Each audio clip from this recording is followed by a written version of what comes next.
याचिका दायर कर अयोध्या मामले की गैर विवादित जमीन को राम जन्मभूमि न्यास को लौटाने की मांग की है। सरकार ने कोर्ट से विवादित जमीन को छोड़कर बाकी जमीन पर जारी यथास्थिति को हटाने की अपील की है। पूरी रिपोर्ट देखिए।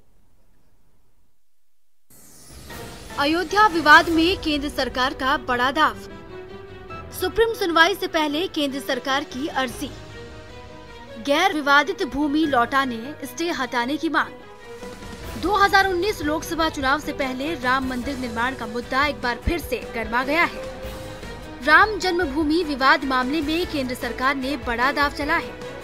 सरकार ने कोर्ट में अर्जी दाखिल कर कहा कि विवाद सिर्फ 0.313 एकड़ पर है, बाकी जमीन पर कोई विवाद नहीं है, लिहाजा इस पर यथास्थिति बरकरार रखने की जरूरत नहीं है। अर्जी में 67 एकड़ गैर विवादित जमीन राम जन्मभूमि न्यास को लौटाने, बाकी के बचे 0.313 एकड़ विवादित जमीन पर सुनवाई करने की बात कही गई है। गौरतलब है कि गैर विवादित जमीन अयोध्या में राम जन्मभूमि बाबरी मस्जिद जमीन विवाद के आसपास की है। करीब 70 एकड़ जमीन केंद्र सरकार के पास है। इसमें से 2.77 एकड़ की जमीन पर इलाहाबाद हाईकोर्ट ने फैसला सुनाया था। जिस भूमि पर विवाद है वो जमीन 0.313 एकड़ ही है। सरकार के मुताबिक जिस जमीन पर विवाद नहीं है उसे भारत सरकार को सौंप दिया जाए। सुप्रीम कोर्ट को भी सोचना चाहिए। ये जो जमीन था इसको सुप्रीम कोर्ट ने पहले डिक्लेयर किया था अनडिस्प्यूटेड है, इसको किसी प्रकार से भी उपयोग हो सकता है, स्वाधीन है मालिक, और अधिकांश है राम जन्मभूमि न्यास की और वो विश्व हिंदू परिषद की है, वो है माना जाएगा। सीधा कंस्ट्रक्शन शुरू कर सकते हैं और कोई सवाल उठाएंगे तो हम बता सकते हैं कि ये अनडिस्प्यूटेड लैंड था और स्टे में था, तो स्टे को हटा दीजिए।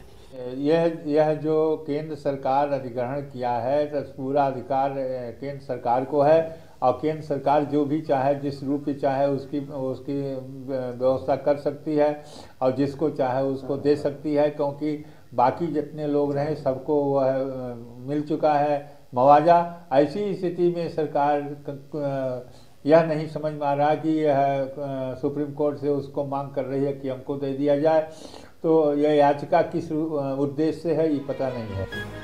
बता दें कि 30 सितंबर 2010 को इलाहाबाद हाईकोर्ट की लखनऊ खंडपीठ ने अयोध्या विवाद पर फैसला सुनाया था। 3 जजों की बेंच ने अयोध्या में 2.77 एकड़ की विवादित जमीन को 3 हिस्सों में बांट दिया था। जिस जमीन पर रामलला विराजमान है उसे रामलला, दूसरे हिस्से को निर्मोही अखाड़े और तीसरे हिस्से को सुन्नी वक्फ बोर्ड को दे दिया गया था। लेकिन सुप्रीम कोर्ट ने जमीन बांटने के फैसले पर रोक लगा दी थी। बता दें कि गैर विवादित जमीन में से ज्यादातर जमीन राम जन्मभूमि न्यास की है। अगर सुप्रीम कोर्ट केंद्र की मांग पर हामी भर देती है तो राम मंदिर का निर्माण शुरू हो सकता है। इसलिए केंद्र सरकार के इस कदम को लोकसभा चुनाव के मद्देनजर बड़ा कदम माना जा रहा है। वहीं सरकार की अर्जी पर मुस्लिम पक्ष के वकील जफर याब जिलानी ने सवाल उठाए हैं। कोर्ट उसका नोटिस लेगा और सुप्रीम कोर्ट देखेगा कौन अफसरान ऐसे हैं कि जो सुप्रीम कोर्ट के मुकाबले में उनका साथ देते हैं। ये सब बातें तो प्रैक्टिकल नहीं मुझे लगती हैं, क्योंकि कोई भी गवर्नमेंट हो, ये गवर्नमेंट भी जानती है कि कल्याण सिंह को अगर सजा हो सकती है सुप्रीम कोर्ट का ऑर्डर वायलेट करने के लिए, तो योगी को भी हो सकती है।